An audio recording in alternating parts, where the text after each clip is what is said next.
Hi, ನಮಸ್ಕಾರ. Toxic ಬಗ್ಗೆ craze next level ಇದೆ ಅನ್ನೋದು ನಿಮಗೂ ಗೊತ್ತಿರೋದೆ.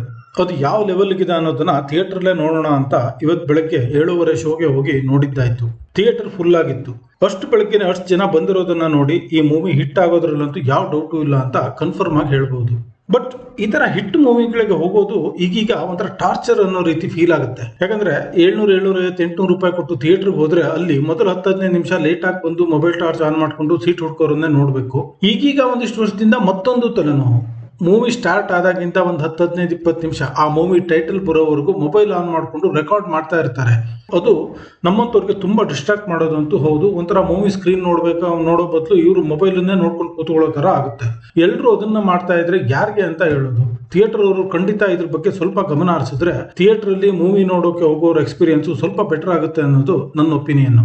ಅಂಡ್ ಇದು 18+ ಮೂವಿ, ಸೊ ಟಿಕೆಟ್ ಬುಕ್ ಮಾಡುವಾಗ ಅದು ನಿಮ್ ಗಮನದಲ್ಲಿದ್ರೆ ಒಳ್ಳೇದು. ರೀಸೆಂಟ್ ಆಗಿ ಯಾವ್ದೋ ಒಂದು 18+ ಮೂವಿಗೆ ಮಕ್ಳ ಜೊತೆ ಹೋಗಿ ಥಿಯೇಟರ್ ಅಲ್ಲಿ ಏನೋ ಗಲಾಟೆ ಆಯ್ತು ಅಂತ ನೋಡೋದ್ ನೆನಪು ಇರ್ಲಿ. ಪರ್ಸನಲಿ ಈ ಮೂವಿ ನನಗೆ ಹೇಗೆ ಅನಿಸ್ತು ಅಂತ ನನ್ನ ವೈಯಕ್ತಿಕ ಅಭಿಪ್ರಾಯ ಹೇಳೋದಾದ್ರೆ ಮಿಕ್ಸ್ಡ್ ಫೀಲಿಂಗ್ ಅಂತಾನೆ ಹೇಳಬೇಕು. ಅದಕ್ಕೆ ಮೂವಿಲಿರೋ ಸಮಸ್ಯೆಗಳಿಗೆ ದೊಡ್ಡ ಕಾರಣ ಅನ್ನೋದಕ್ಕಿಂತ ನನಗೆ ಈ ರೀತಿಯ ಫುಲ್ ಆನ್ ಆಕ್ಷನ್ ಮೂವಿಗಳು, ಗ್ಯಾಂಗ್ಸ್ಟರ್ ಮೂವಿಗಳು ಅಷ್ಟೇನು ಇಷ್ಟ ಆಗಲ್ಲ, ಕನೆಕ್ಟ್ ಆಗಲ್ಲ. ಅದೇ ಕಾರಣ ಅಂತ ಹೇಳ್ಬಹುದು. ಬಟ್ ಪುಷ್ಪ 2 ಅನ್ನೋ ಮೂವಿಗಳಿಗಿಂತ ಎಷ್ಟೋ ಫಾಲು ಬೆಟರ್ ಇದೆ ಈ ಮೂವಿ ಅಂತ ಯಾವುದೇ ಡೌಟ್ ಇಲ್ಲದೆ ಹೇಳ್ಬಹುದು. ಈ ಮೂವಿಲಿ ಮೇನ್ ಪಾಸಿಟಿವ್ಸ್ ಅಂದ್ರೆ ಯಶ್ ಅವರ ಅಪಿಯರೆನ್ಸ್ ಅಂಡ್ ಅವ್ರ ಆಕ್ಟಿಂಗು. ನಿಮ್ಗೆಲ್ಲ ಗೊತ್ತಿರೋ ಹಾಗೆ ಯಶ್ ಅವರದ್ದು ಇದರಲ್ಲಿ ಡಬಲ್ ರೋಲ್ ಇದೆ.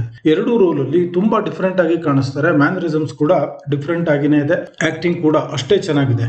ಗೊತ್ತಿಲ್ಲದೆ ಇರೋರಿಗೆ ಅದೆರಡು ರೋಲ್ ಒಬ್ಬರೇ ಮಾಡಿರೋದು ಅಂತ ನಂಬೋದೇ ಕಷ್ಟ ಆಗ್ಬಹುದು. ಅಷ್ಟು ಡಿಫ್ರೆಂಟ್ ಆಗಿದೆ, ಅಷ್ಟು ಚೆನ್ನಾಗಿ ಬಂದಿದೆ. ಸೊ ಅವ್ರ ಆಕ್ಟಿಂಗ್ ಅಂತೂ ಯಾವತ್ನಾಗೇನೆ ಸೂಪರ್ ಆಗಿನೇ ಇದೆ. ಸೊ ಅವರಿಗಂತೂ ಫುಲ್ ಮಾರ್ಕ್ಸ್ ಕೊಡಲೇಬೇಕು. ಯಶ್ ಅವ್ರ ಪಾತ್ರಕ್ಕೆ ಸಾಕಷ್ಟು ಸ್ಕೋಪ್ ಇದೆ, ಅಷ್ಟು ಎಲಿವೇಶನ್ಗಳು ಇದೆ. ಯಶ್ ಅವ್ರ ಜೊತೆಗೆ ಉಳಿದ ಎಲ್ಲಾ ಆಕ್ಟರ್ಸ್ ಗಳ ಆಕ್ಟಿಂಗ್ ಕೂಡ ಸೂಪರ್. ಎಲ್ಲರೂ ಸೂಪರ್ ಆಗಿ ಕಾಣೋದೊಂದೇ ಅಲ್ಲ, ಅಷ್ಟೇ ಸೂಪರ್ ಆಕ್ಟಿಂಗ್ ಕೂಡ ಮಾಡಿದ್ದಾರೆ. ಕಿಯಾರಾ ಅಡ್ವಾಣಿ, ಹುಮಾ ಕುರೇಶಿ, ನಯನತಾರಾ ಅವ್ರದ್ದೆಲ್ಲರ ರೋಲ್ಗೂ ಒಳ್ಳೆ ವೇಟೇಜ್ ಇದೆ. ಹುಮಾ ಅಂಡ್ ಕಿಯಾರಾ ಅವರ ರೋಲ್ ಖಂಡಿತ ನೆನಪಲ್ಲಿರೋ ತರ ಇದೆ. ಅದನ್ನ ಇನ್ನೂ ಸ್ವಲ್ಪ ಬೆಳೆಸಬಹುದಿತ್ತು ಅಂತ ನಂಗನಿಸ್ತು. ಮೂವಿ ತುಂಬಾ ಸಿಕ್ಕಾಪಟ್ಟೆ ಆಕ್ಷನ್ ಸೀನ್ಗಳಿದೆ. ಇದೆಲ್ಲ ಗೊತ್ತಿರೋದೇ, ಅವ್ರ ಆಕ್ಷನ್ ಮೂವಿ ಅಂತಾನೆ ಇದನ್ನ ಪ್ರಮೋಟ್ ಮಾಡಿರೋದು. ಸೊ ಅದಕ್ಕಂತೂ ಎಲ್ಲೂ ಮೋಸ ಆಗಲ್ಲ. ಮೂವಿಲಿ ಸಿಕ್ಕಾಪಟ್ಟೆ ಆಕ್ಷನ್ ಸೀನ್ಗಳಿದೆ. ಅಷ್ಟೇ ಚೆನ್ನಾಗಿ ಒಂದೆಲ್ಲ ಶೂಟ್ ಮಾಡಿದ್ದಾರೆ, ಅಷ್ಟೇ ಚೆನ್ನಾಗಿ ತೋರಿಸಿದ್ದಾರೆ. ವೈಲೆನ್ಸ್ ಕೂಡ ಸ್ವಲ್ಪ ಜಾಸ್ತಿನೇ ಇದೆ ಅನ್ಬಹುದು. Gun fight, blast, chase, hand to hand combat ಎಲ್ಲಾನು ಇದೆ. 5-10 ನಿಮಿಷಕ್ಕೆ ಒಂದೊಂದು ಫೈಟ್ ಬರ್ತಾ ಇರುತ್ತೆ. ಸೊ ಒಂದು ಔಟ್ ರೈಟ್ ಆಕ್ಷನ್ ಮೂವಿ ನೋಡ್ಬೇಕು ಅನ್ನೋರು ನೀವಾಗಿದ್ರೆ ಈ ಮೂವಿನ ನಿಮ್ಗೋಸ್ಕರನೇ ಮಾಡಿದ್ದು. ಖಂಡಿತ ಈ ಮೂವಿನ ನೀವು ಮಿಸ್ ಮಾಡ್ಲೇಬಾರದು. ಹಾಗೇನೆ ಯಶ್ ಅವ್ರ ಅಭಿಮಾನಿಗಳಿಗಂತೂ ಇದು ಹಬ್ಬ ಅನ್ನೋ ತರಾನೇ ಇದೆ. ಬ್ಯಾಕ್ ಗ್ರೌಂಡ್ ಸ್ಕೋರ್ ಚೆನ್ನಾಗೇ ಇದೆ. ಎಷ್ಟೋ ಕಡೆ ಬೇಕಾದ ಎಲಿವೇಶನ್ ಕೊಡುತ್ತೆ. ಅಷ್ಟೇ ಸೂಪರ್ ಆಗಿರೋದು ಇದ್ರ making, camera work and look. ಎಷ್ಟೋ ಕಡೆಗಳಲ್ಲಿ ಈ ಮೂವಿ ನಿಜಕ್ಕೂ ವಿಜುವಲ್ ಟ್ರೀಟ್ ಅನ್ನೋ ಫೀಲ್ ಕೊಡುತ್ತೆ. ಸಖತ್ ಗ್ರ್ಯಾಂಡ್ ಆಗಿದೆ. ನೀವು ಇಲ್ಲಿವರೆಗೆ ಬಂದ ಅವ್ರ ಪ್ರೋಮೋ ಮಟೀರಿಯಲ್ಸ್ ಅಲ್ಲೇ ನೋಡಿರ್ಬೋದು ಈ ಮೂವಿಯ ಕ್ವಾಲಿಟಿ ಹೇಗಿದೆ ಅಂತ. ಸ್ಮಶಾನದ ಸೀನು, ಸರ್ಕಸ್ ಸೀನು ಎಲ್ಲಾನು ಟಾಪ್ ನಾಚ್. ಗಂಭೀರವಾದ ಡೈಲಾಗ್ ಬರೆಯೋ ಪ್ರಯತ್ನ ಅಂತೂ ಇದೆ. ಆ ಪ್ರಯತ್ನ ಇದೆ ಅನ್ನೋದು ನಮಗೆ ಮೂವಿ ನೋಡೋವಾಗ್ಲೇ ಗೊತ್ತಾಗುತ್ತೆ. ಬಟ್ ಅದು ಎಲ್ಲಾ ಕಡೆನೂ ಅಷ್ಟೇ ಚೆನ್ನಾಗಿ ವರ್ಕ್ ಆಗಿದೆ ಅಂತ ಹೇಳಕ್ಕಾಗಲ್ಲ. ಕೆಲವು ಕಡೆ ಹಿಟ್ ಅಂಡ್ ಮಿಸ್ ಅನ್ನೋ ತರಾನೇ ಇದೆ. But not bad. ನೆಪೋಟಿಸಮ್ ಬಗ್ಗೆ ರೂಟ್ ಹಾಕೊಟ್ಟಿರೋದೇ ನಾನು ಅನ್ನೋ ತರ ಡೈಲಾಗ್ ಕೂಡ ಇದೆ. ಹೊರಗಡೆ ವಿಷಯಗಳನ್ನ ನೋಟಿಸ್ ಮಾಡಿ ಕನೆಕ್ಟ್ ಮಾಡೋರಿಗೆ. ಈ ಮೂವಿ ಸಾಂಗ್ಗಳು ಹೇಗಿದೆ ಅನ್ನೋದು ನಿಮಗೆ ಗೊತ್ತೇ ಇದೆ. ಅದೇನು ಈ ಮೂವಿ ಪಾಸಿಟಿವ್ ಅಥವಾ ಮೇನ್ ಪಾಯಿಂಟ್ ಅಲ್ವೇ ಅಲ್ಲ. ಯಾವ್ದೋ ಒಂದ್ ಹಾಡು ಚೆನ್ನಾಗೇ ಇದೆ. ಅದ್ರ ಜೊತೆಗೆ ಕೆಲವೊಂದಿಷ್ಟು ಸಣ್ಣ ವಯಸ್ಸಿನ ಪಾತ್ರಗಳಿದೆ ಈ ಮೂವಿಲಿ. ಅವ್ರ ಡಬ್ಬಿಂಗ್ ಅಷ್ಟೇನು ಚೆನ್ನಾಗಿ ಬಂದಿಲ್ಲ.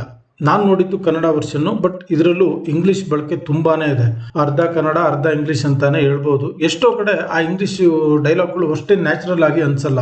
ನನಗೆ ಮತ್ತು ಆಶ್ಚರ್ಯ ಆಗಿದ್ದು ಅಂತ ಅಂದ್ರೆ ಇದಕ್ಕೆ ಇಂಗ್ಲಿಷ್ ಸಬ್ ಟೈಟ್ಲ್ ಇರಲಿಲ್ಲ. ನನಗೇನು ಸಬ್ ಟೈಟ್ಲ್ ಬೇಕಾಗಿರ್ಲಿಲ್ಲ, ಅದ್ರ ಅವಶ್ಯಕತೆನೇ ಇಲ್ಲ. ಬಟ್ ಬೇರೆ ಲ್ಯಾಂಗ್ವೇಜ್ ಅವ್ರು ಯಾರಾದ್ರೂ ಕನ್ನಡದಲ್ಲೇ ಈ ಮೂವಿ ನೋಡೋಣ, ಒರಿಜಿನಲ್ ಆಗಿ ಹೇಗಿದೆ ನೋಡೋಣ ಅಂತ ಬಂದ್ರೆ ಅಂತವ್ರಿಗೆ ಖಂಡಿತ ಸಮಸ್ಯೆ ಆಗ್ಬಹುದು. ಅದ್ ನಾನ್ ನೋಡಿದ ಥಿಯೇಟರ್ ಒಂದೇ ಆಗಿತ್ತು ಅಥವಾ ಎಲ್ಲಾ ಕಡೆನೂ ಅದೇ ತರ ಇದೆಯೋ ಅನ್ನೋದು ನನಗೆ ಗೊತ್ತಿಲ್ಲ. ಬಟ್ ನಾನ್ ನೋಡಿದಲ್ಲಂತೂ ಕನ್ನಡ ವರ್ಷನ್ಗಳಲ್ಲಿ ಸಬ್ ಟೈಟ್ಲ್ ಇರಲಿಲ್ಲ. ಈ ಮೂವಿ 3.25 ಗಂಟೆಗಿಂತ ಜಾಸ್ತಿ ಇದೆ. ಯಾವುದೇ ಆಂಗಲ್ ಇಂದಾನು ಇದು ಆ ರನ್ ಟೈಮ್ ಅನ್ನ ಜಸ್ಟಿಫೈ ಮಾಡ್ಕೊಳ್ಳೋದಿಲ್ಲ ಅಂತ ನಂಗನಿಸ್ತು. ತುಂಬಾ ಜನರಿಗೆ ಮೂವಿ ಲೆಂದಿ ಆಯ್ತು ಅನ್ಸೋ ಸಾಧ್ಯತೆ ಇದೆ.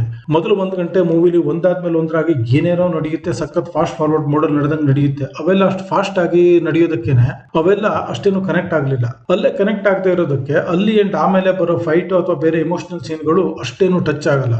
ಬಹುಶಃ ಅವ್ರು ಸಿಕ್ಕಾಪಟ್ಟೆ ಫುಟೇಜ್ ಶೂಟ್ ಮಾಡಿ ಎಲ್ಲಾನು ಸ್ವಲ್ಪ ತೋರ್ಸೋಣ ಅಂತ ಹೋಗಿದ್ದಕ್ಕೆ ಹಾಗಾಗಿರ್ಬೋದು, ಅಥವಾ ಎಡಿಟಿಂಗ್ ಇಶ್ಯೂ ಇದ್ರೂ ಇರಬಹುದು.